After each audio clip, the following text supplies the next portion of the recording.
Hello friends, সবাই কেমন আছো?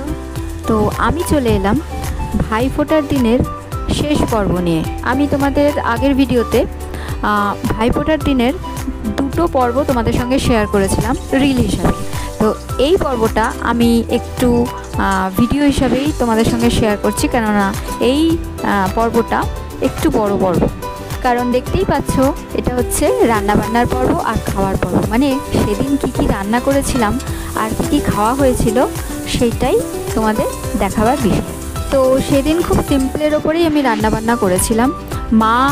আমার মা করেছিল চিকেন, মানে খুব হালকা করেই চিকেন করেছিল। আর আমি করেছিলাম ভেটকি মাছের আলু ফুলকপি দিয়ে পাতলা করে একটা ঝোল আর চিংড়ি মাছের মালাইকারি। ও হ্যাঁ, আর একটা দুর্দান্ত চাটনি মা করেছিল, মানে খেজুর আমসত্ত্ব আর কাজু বাদাম দিয়ে একটা চাটনি, সেটা মা করেছিল। তো মায়ের রান্নার ভিডিও আমার কিন্তু করা হয়ে ওঠেনি, শুধু আমি যেটুকু পদ রান্না করেছিলাম সেইটুকুর ভিডিওই তোমাদের সঙ্গে শেয়ার করছি। তো প্রথমেই আমি আলু আর ফুলকপি দিয়ে ভেটকি মাছের ঝোলটা করে নিচ্ছি। তো তার জন্য আমি প্রথমেই ভেটকি মাছগুলোকে ভেজে রাখলাম আর ফুলকপি আর আলুগুলোকে একদম অল্প তেলে হালকা আঁচে ভেজে রেখেছি। দেখো, ভাইফোঁটা মানে সবাই তোমরা জানো বেশ অনেকগুলো পদ রান্না এবং খাওয়া দাওয়া, তাই তো? কিন্তু আমাকে কিন্তু সবার হেলথটাকেও মাথায় রাখতে হবে। তো তার জন্য সেই সব মাথায় রেখেই কিন্তু আমি রান্নাবান্না করি। আমি এর আগে যে ভাইফোঁটার ভিডিও শেয়ার করেছিলাম তোমাদের সঙ্গে, তো সেখানে নিশ্চয়ই দেখেছো যে আমি একটা আইসক্রিম গিফট পেয়েছিলাম। তো রান্না করতে করতে আমার খুব ইচ্ছে করলো আইসক্রিমটা খাই, তো সেই জন্য মাঝখানে একটু আইসক্রিমটাও খেয়ে নিলাম। আচ্ছা, তো ভেটকি মাছের যে ঝোলটা রান্না করেছিলাম সেটা তো প্রায় শেষের দিকে, দেখতেই পাচ্ছ। তো আমি একটু রেসিপিটা শেয়ার করে দিই। আমি কিন্তু এতে কোনো বাটা মশলা ইউজ করিনি, জাস্ট আদাটাকে থেঁতো করে দিয়েছি। আর যা যা গুঁড়ো মশলা আমি এর মধ্যে দিয়েছি সেগুলো হচ্ছে নুন হলুদ তো অবশ্যই দিয়েছি, এছাড়া মিষ্টি দিয়েছি আর ধনে গুঁড়ো, জিরে গুঁড়ো, কাশ্মীরি লঙ্কা গুঁড়ো একটু রং হওয়ার জন্য, এইগুলো আমি ইউজ করেছি। ব্যাস এইভাবেই আমি ভেটকি মাছটা কিন্তু রান্না করে ফেলেছি। এবার আমি করছি চিংড়ি মাছের মালাইকারি। তো তার জন্য চিংড়ি মাছগুলোকে নুন হলুদ দিয়ে মেখে কিছুক্ষণ রেখে দেওয়া হয়েছিল। তারপরে আবার একটু মেখে নিয়ে আমি চিংড়ি মাছগুলোকে একদম অল্প তেলে ভেজে নিয়েছি, জাস্ট নাড়াচাড়া করে নিয়েছি। কেননা বেশি চিংড়ি মাছগুলোকে ভাজতে কিন্তু চিংড়ি মাছের সেই যে মানে একটা গন্ধ, নিজের যে একটা গন্ধ, সেটা কিন্তু চলে যায়। সেই জন্য বেশি তেলে কখনো চিংড়ি মাছ ভাজতে নেই, অল্প তেলেই হালকাভাবে চিংড়ি মাছগুলোকে একটু নাড়াচাড়া করে নিতে হয়। তো আমি সেটাই করলাম। এবার কড়ার মধ্যে তেল দিয়ে প্রথমেই পেঁয়াজগুলোকে আমি ভাজতে দিলাম, কিছুটা আদা থেঁতো করে দিয়ে দিলাম। এরপর আমি নারকোল কুড়িয়ে রেখেছিলাম, সেই নারকোল কোড়ানোটা দিয়ে দিলাম। দেখো, অনেকেই চিংড়ি মাছের মালাইকারি করতে গেলে নারকোলের দুধটা দেয়, কিন্তু আমি কিন্তু নারকোলের দুধটা শুধু দিই না, নারকোলটাই পুরোপুরি দিয়ে দিই। এরপর পরিমাণ মতন নুন, হলুদ, মিষ্টি, জিরে গুঁড়ো, ধনে গুঁড়ো আর কাশ্মীরি লঙ্কা গুঁড়ো আমি দিলাম। আচ্ছা, তোমাদের একটা কথা বলতে ভুলে গেছি। ওই ভেটকি মাছের ঝোলটা যখন রান্না করেছিলাম তখন ওটার লাস্ট ফিনিশিংয়ে আমি কিন্তু একটু ঘি আর গরম মশলা দিয়েছিলাম।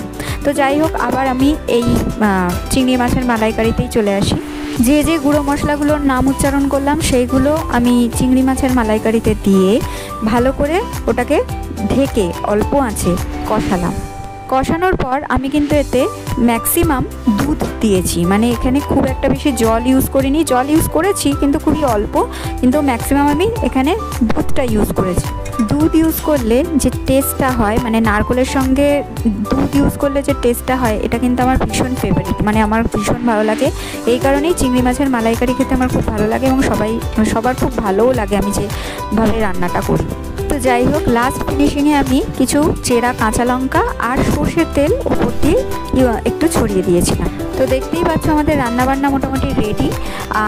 ওই ভেটকি মাছগুলো একটু নরম প্রকৃতির বলে ওইগুলোকে আমি আলাদাভাবে তুলে রেখেছি, আর ঝোলটা এক জায়গায় রয়েছে। তো খাবারগুলো তোমাদের সঙ্গে একে একে দেখিয়ে দিলাম। এবার হচ্ছে আমাদের খাবার সার্ভ করার পালা।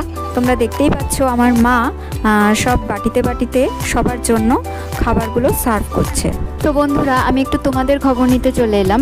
মানে বলতে চাইছি যে তোমরা ভাইফোঁটাতে কেমন আনন্দ করলে, কি কি রান্না করলে, আর কি কি ভাইদের বা দাদাদের খেতে দিলে, সেটা আমাকে একটু শেয়ার করো।